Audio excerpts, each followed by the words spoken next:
వశవర్తి అని ఒక మాట ఉంటుంది.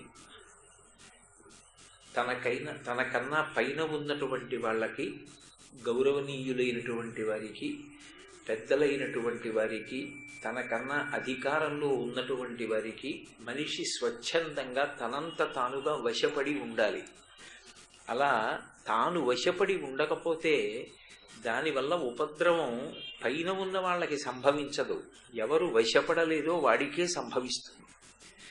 ఎంత శక్తివంతుడు కానివ్వండి, ప్రయత్నపూర్వకంగా ఏదో ఒక స్థానం దగ్గర తాను వశవర్తి కావాలి. ఒక గురువు గారి దగ్గరైనా లొంగి ఉండాలి, తండ్రి దగ్గరైనా వంగి ఉండాలి, తల్లి దగ్గరైనా వంగి ఉండాలి, అన్నగారి దగ్గరైనా వంగి ఉండాలి, అధికారి దగ్గరైనా వంగి ఉండడం నేర్చుకోవాలి. కనీసంలో కనీసం తన స్నేహితుడి దగ్గరైనా లొంగి ఉండడం నేర్చుకోవాలి. ఎక్కడా నేను ఇప్పుడు ఎవ్వరికీ వశవర్తిని కాను అన్నాడు అనుకోండి, ఆయన యథార్థంగా ఎంత గొప్పవాడు కానివ్వండి, అది శోభించదు.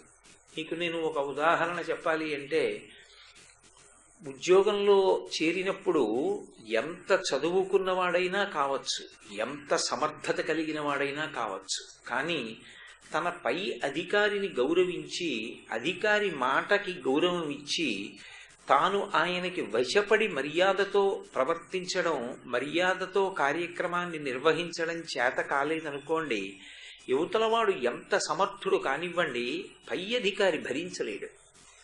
ఎంత తెలివైన వాడైనా కానివ్వండి, ఇతను నాకు వద్దండి, నా దగ్గర ఇతను సహాయకుడిగా నాకు వద్దంటాడు.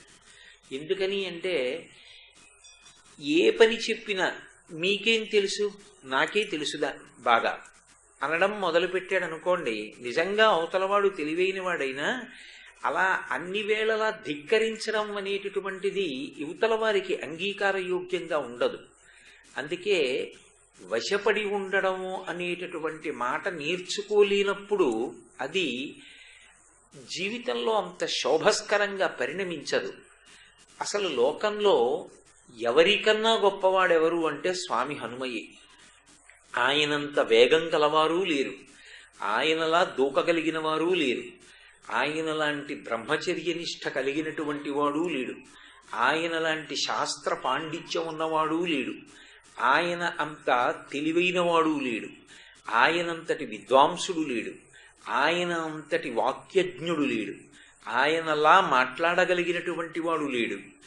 ఇన్ని శక్తులు ఆయన యందు కేంద్రీకరింపబడి ఉన్నప్పటికీ కూడా తన పైన ఉన్నటువంటి వాడు తనతో సమానుడు కానీ తనకన్నా తక్కువ వాడే అని తనకి తెలిసిన్నప్పటికీ కూడా ఆయన ప్రభువైనటువంటి కారణం చేత గౌరవించడం అనేటటువంటి మాట నిజంగా స్వామి హనుమ దగ్గర నేర్చుకోవాలి. ఇవాల్టి రోజు వర్తమాన కాలంలో ఉన్నటువంటి సమాజంలో అసలు ఒక ఉద్యోగం చేసేటప్పుడు పైవారిని గౌరవించి పైవారి పట్ల వినయ విధేయతలతో ప్రవర్తించడము అనేటటువంటి మాట జీవితంలో అన్వయం చేసుకోవడం నేర్చుకోవాలి అంటే స్వామి హనుమ యొక్క వృత్తాంతాన్ని పరిశీలించాలి. ఒకానొకప్పుడు జాంబవంతుడే ఆయనతో ఒక మాట అన్నాడు. నిన్నటి రోజు ఉపన్యాసంలో నేను మీతో మనవి చేశాను. స్వామి హనుమతో మాట్లాడుతూ ఆయనతోటే ఒక మాట అంటాడు. స్వామి హనుమ, మీరు సుగ్రీవస్య సమోహ్యపి రామలక్ష్మణయోస్యాపి తేజసాచ బలీనచ అన్నాడు. ఓ హనుమ, మీరు ఎంత శక్తి కలిగినటువంటి వారు అంటే హనుమాన్ హరిరాజస్య అని పిలిచాడు. ఈ కోతులకన్నిటికీ కూడా రాజు వంటి వాడా? హనుమాన్ హరిరాజస్య సుగ్రీవస్య సమోహ్యపి, నీవు మన ప్రభువైనటువంటి సుగ్రీవుడితో సమానమైనటువంటి బలపరాక్రమములు కలిగినటువంటి వాడివి. సుగ్రీవస్య సమోహ్యపి రామలక్ష్మణయోశ్చాపి తేజసాచ బలీనచ, రామలక్ష్మణుల యొక్క తేజస్సు ఎటువంటిదో నీ యొక్క తేజస్సు నీ యొక్క బలము కూడా అంతటివే. అయినా ఆయన యొక్క తేజస్సు కానీ ఆయన బలపరాక్రమాలు కానీ లోకహితమునకు ఉపయోగపడ్డాయి తప్ప ధిక్కరించడానికి కానీ నేనింత వాణ్ణి కాబట్టి నా ప్రభువు సుగ్రీవుణ్ణి గౌరవించవలసిన అవసరమే ఉందని కానీ నేను రామలక్ష్మణుల్ని గౌరవించవలసిన అవసరమే ఉందని కానీ ధిక్కార ధోరణితో ఆయన ప్రవర్తించినటువంటి సందర్భం ఆయన జీవితం మొత్తం మీద ఒక్కటి కూడా కనపడదు.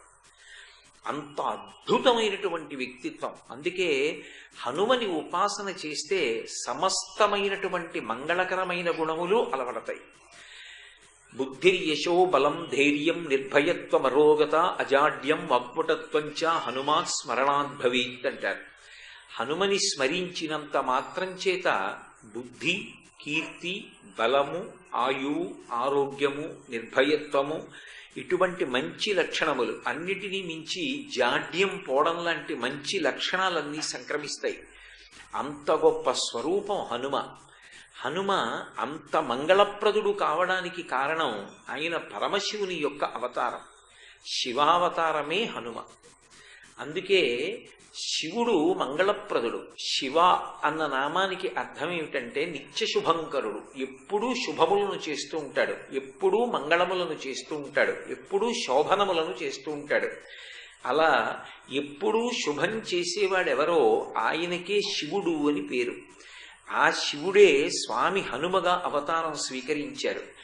ఈ రహస్యం తెలిసున్నవారు కాబట్టే సమర్థరామదాసు గారు త్రయోదశాక్షరీ మహామంత్రాన్ని వ్యాప్తి చేశారు. శ్రీరామ జయ రామ జయ జయ రామ, అది త్రయోదశాక్షరీ మహామంత్రం అంటారు దాన్ని. అందులో 13 అక్షరాలు ఉంటాయి.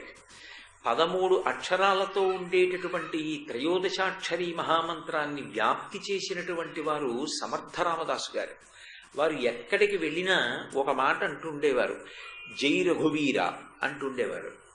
ఆయన ప్రచారం చేసింది శ్రీరామ జయ రామ జయ జయ రామ. శ్రీరామ జయ రామ జయ జయ రామ అన్న మంత్రం ఎంత శక్తివంతం అంటే, పెద్ద పెద్ద అధికార స్థానాలలో ఉండి ఒక్క సంతకం పెడితే కొన్ని కోట్ల రూపాయలు విడుదల చెయ్యగలిగినటువంటి వాళ్ళు, ఒక్క సంతకం పెడితే కొన్ని లక్షల మంది జీవితాన్ని ప్రభావితం చెయ్యగలిగినటువంటి వాళ్ళు, తమ బుద్ధి ఎప్పుడూ మంగళప్రదంగా 10 మందికి పనికొచ్చేటట్టుగా రాగద్వేషాలకి అతీతంగా ప్రచోదనమయ్యేటట్టుగా ఉండాలి అంటే శ్రీరామ జయ రామ జయ జయ రామ అన్న మంత్రాన్ని వింటూ ఉంటారు.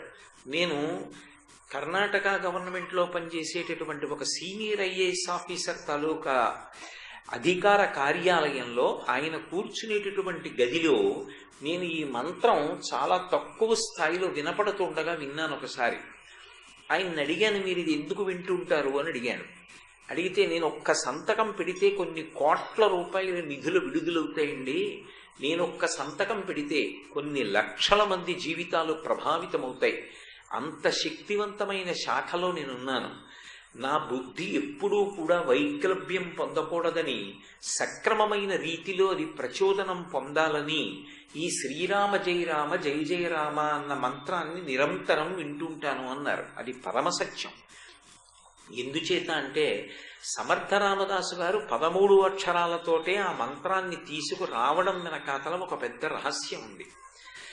ఇది 13 అక్షరాలతో వచ్చి బీజాక్షరములతో సంపుటీకరణమై ఉంటుంది. అందులో శ్రీరామ జయ రామ జయ జయ రామ 3 మాటలు రామనామం తిరుగుతుంది.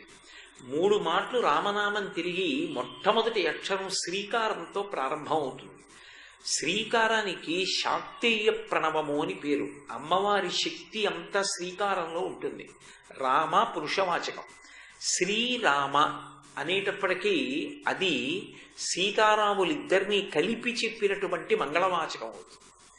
పక్కన స్త్రీశక్తి లేకపోతే స్త్రీతో కలిసి ఉండనటువంటి మూర్తికి ఉపాసన ఉండదు. అంటే నిరంతరం భగవదార్చనగా ఉపాసన చేయడానికి అవకాశం ఉండదు.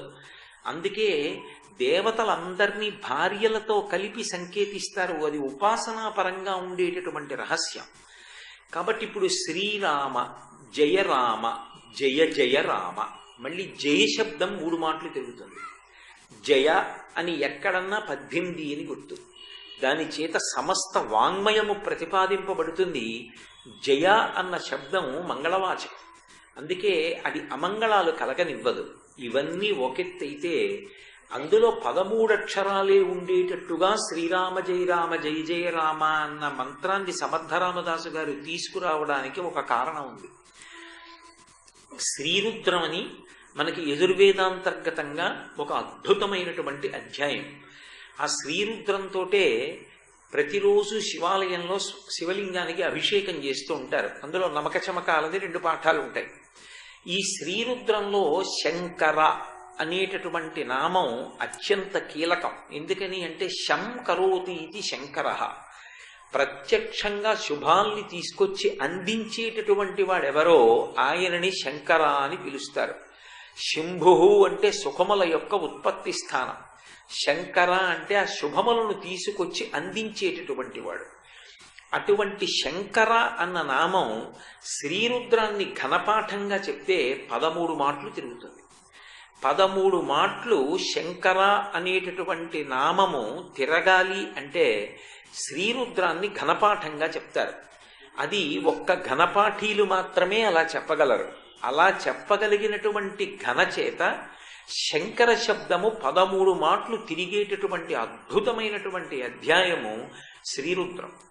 అటువంటి ఆ శ్రీరుద్రం ఏదైతే ఉందో అది పరమశక్తివంతమైనటువంటి అధ్యాయం యజుర్వేదంలో. శంకరానామం శ్రీరుద్రాన్ని ఘనగా చెప్తే 13 మాటలు తిరుగుతుంది. కాబట్టే ఆ శంకరుడే హనుమగా వచ్చారు కనుక ఆ హనుమ తత్వం ప్రకాశించాలి అంటే ఎక్కడ రామనామం ఉంటుందో అక్కడ ప్రకాశిస్తుంది. అందుకే శ్రీరామ జయ రామ జయ జయ రామ అని 13 అక్షరాలతో సమర్థరామదాసు గారు నిర్ణయం చేసి అంతటా కూడా వ్యాప్తి చేయడానికి కారణం అది.